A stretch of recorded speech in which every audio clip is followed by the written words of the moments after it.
আসসালামু আলাইকুম প্রিয় দর্শক। আমিরুল মোমিনিন মানিক আপনাদের প্রত্যেককে আমন্ত্রণ জানাচ্ছি এই মন ভালো করা খবরে। আজকে আপনাদেরকে মন ভালো করা একটা খবর জানাতে চাই। দেখুন, বাংলাদেশ বিদ্বেষী ভুয়া খবর ভারতের জি নিউজকে শাস্তি। দুর্দান্ত একটা খবর, আশাবাদের খবর। কারণ আপনারা জানেন আমাদের গণ-অভ্যুত্থানের পর থেকে অব্যাহতভাবে ভারতের গণমাধ্যমগুলো নানা ধরনের অপপ্রচার শুরু করেছে। সেই অপপ্রচার থামছে না।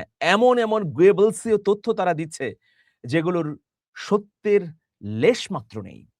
তো এইরকম পরিস্থিতিতে আজকে একটা চমৎকার সিদ্ধান্ত হয়েছে। এরকম অদ্ভুত, উদ্ভট, অসত্য, মিথ্যা, কাল্পনিক উদ্দেশ্য প্রণোদিত সংবাদ প্রচারকারী গণমাধ্যমের বিরুদ্ধে। চলুন আমরা তথ্যের ভেতরে প্রবেশ করি। ভারতের অন্যতম শীর্ষস্থানীয় জনপ্রিয় টেলিভিশন চ্যানেল জি নিউজের বিরুদ্ধে সম্প্রচার নীতিমালা এবং সাংবাদিকতার নৈতিকতা লঙ্ঘনের দায়ে কঠোর ব্যবস্থা নিয়েছে দেশটির স্বনিয়ন্ত্রিত সংবাদ মাধ্যম নিয়ন্ত্রক সংস্থা news broadcasting and digital standards authority NBDSA. Bangladesh নিয়ে ভুয়া খবর ছড়ানো, মুসলিম বিদ্বেষী উস্কানিমূলক অনুষ্ঠান প্রচার এবং শোকগ্রস্ত মায়ের ব্যক্তিগত গোপনীয়তা লঙ্ঘনের মতো ব্যক্তিগত সংবাদ তারা প্রকাশ করেছে। মানে শোকগ্রস্ত মায়ের ব্যক্তিগত গোপনীয়তা লঙ্ঘনের মতো ৩টি গুরুতর অভিযোগে চ্যানেলটিকে ২৫,০০০ টাকা জরিমানা এবং তীব্র নিন্দা বা তিরস্কার জানানো হয়েছে। ২৫,০০০ টাকা খুব বেশি না হলেও এই যে তাদের বিরুদ্ধে শাস্তি দিয়েছে, এটা তো একটা বড় ব্যাপার। আর কোন অভিযোগে? বাংলাদেশের বিরুদ্ধে অপপ্রচার, মুসলিম বিদ্বেষী ভুয়া খবর প্রচার। সুপ্রিম কোর্টের সাবেক বিচারপতি এবং এনবিডিএসএ এর চেয়ারম্যান জেনারেল জাস্টিস এ কে সিকরির নেতৃত্বে এই নির্দেশগুলো জারি করা হয়। সংস্থাটি স্পষ্ট জানিয়েছে, জি নিউজ সাংবাদিকতার ন্যূনতম শালীনতা বা তথ্যের যাচাই বাছাইয়ের নীতি চরমভাবে লঙ্ঘন করেছে। বাংলাদেশে মন্দির ভাঙ্গার ভুয়া খবরের জন্য সতর্কবার্তা। অনেকগুলো গণমাধ্যম এই ধরনের ভুয়া খবর ইতোমধ্যে ছড়িয়েছে, যেগুলোর অধিকাংশই হচ্ছে ভারতের। বাংলাদেশকে জড়িয়ে সম্পূর্ণ মিথ্যা ও ভিত্তিহীন সংবাদ প্রচারের জন্য জি নিউজকে কঠোরভাবে সতর্কও করেছে এনবিডিএসএ। চ্যানেলটির ভারতের পশ্চিমবঙ্গের বর্ধমান জেলার একটি কালী প্রতিমা বিসর্জনের পারিবারিক আচার অনুষ্ঠানের ভিডিও সম্প্রচার করে দাবি করেছিল বাংলাদেশের মুসলিমরা হিন্দু মন্দির ভাঙচুর করছে এবং অপবিত্র করছে। পরবর্তীতে fact checking website Alt News এই ভুয়া খবরটি হাতে নাতে ধরে ফেলে। শুনানিতে জি নিউজ তাদের দাবির পক্ষে কোনো প্রমাণই উপস্থাপন করতে পারেনি। এই প্রসঙ্গে সংস্থাটি ক্ষোভ প্রকাশ করে বলে, সম্পূর্ণ ভিন্ন প্রেক্ষাপটের ও ভিন্ন জায়গার একটি ভিডিও প্রচার করে জি নিউজ সাংবাদিকতার সততা এবং নির্ভুলতার মূল নীতি লঙ্ঘন করেছে। এরপর কানওয়ার যাত্রা নিয়ে মুসলিম বিদ্বেষী প্রচারণার তীব্র নিন্দা করেছে সংস্থাটি। ২০২৫ সালের জুলাই মাসে দিল্লির কানওয়ার যাত্রার রাস্তায় কিছু কাচের টুকরো পাওয়াকে কেন্দ্র করে জি নিউজ একটি ৫৫ মিনিটের উস্কানিমূলক বিতর্ক অনুষ্ঠান আয়োজন করে। সেখানে বিষয়টিকে মুসলিমদের একটি বড় ষড়যন্ত্র হিসেবে চিহ্নিত করা হয়।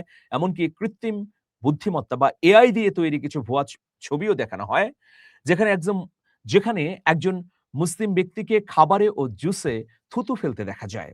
অথচ দিল্লি পুলিশ তদন্ত করে জানায় যে একটি ই-রিকশা থেকে দুর্ঘটনাবশত কাচের প্যানেল পড়ে যাওয়ায় ওই রাস্তাটিতে কাঁচ ছড়িয়েছিল। জি নিউজের এই দায়িত্বজ্ঞানহীন ভূমিকার নিন্দা জানিয়ে এনবিডিএসএ বলে, কোন তথ্য যাচাই না করে নির্দিষ্ট সম্প্রদায়কে কলঙ্কিত করা এবং সাম্প্রদায়িক সম্প্রীতি নষ্ট করার চেষ্টা দুঃখজনক এবং অবশ্যই অনাকাঙ্ক্ষিত। পরবর্তীতে চ্যানেলটি মাত্র ১ মিনিটের একটি দুঃখ প্রকাশের নোটিশ দিলেও সংস্থাটি তা অপর্যাপ্ত বলে খারিজ করে দেয় এবং ইন্টারনেট থেকে অনুষ্ঠানটি মুছে ফেলার নির্দেশ দেয়। আরেকটি বিষয়, সেটি হচ্ছে শোকগ্রস্ত মায়ের জোরপূর্বক সাক্ষাৎকার। এই অভিযোগে ২৫,০০০ টাকা জরিমানা করা হয়েছে জি নিউজকে। সবচেয়ে সংবেদনশীল এবং অমানবিক আচরণ ধরা পড়েছে খুনের মামলায় অভিযুক্ত এক যুবকের মায়ের সাক্ষাৎকার নেয়ার ঘটনায়। তীব্র মানসিক কষ্টে থাকা ওই মা যখন বারবার সাংবাদিকদের চলে যেতে অনুরোধ করেছিলেন এবং কান্নায় ভেঙে পড়েছিলেন, তখন জি নিউজের রিপোর্টার জোরপূর্বক তার সাক্ষাৎকার নিতে থাকেন এবং পরবর্তীতে তা টিভিতে এবং অনলাইনে প্রচার করেন। এই ঘটনাকে সদাচার, শালীনতা এবং গোপনীয়তার চরম লঙ্ঘন উল্লেখ করে জি নিউজকে ২৫,০০০ টাকা জরিমানা করা হয়েছে এবং আগামী ৭ দিনের মধ্যে ডিজিটাল সব মাধ্যম থেকে এই নিউজটি সরিয়ে ফেলার নির্দেশ দেওয়া হয়েছে। জি নিউজের বিরুদ্ধে। এই ৩ টি অভিযোগ দায়ের করেছিলেন সমাজকর্মী ইন্দ্রজিৎ ঘোরপাড়ে।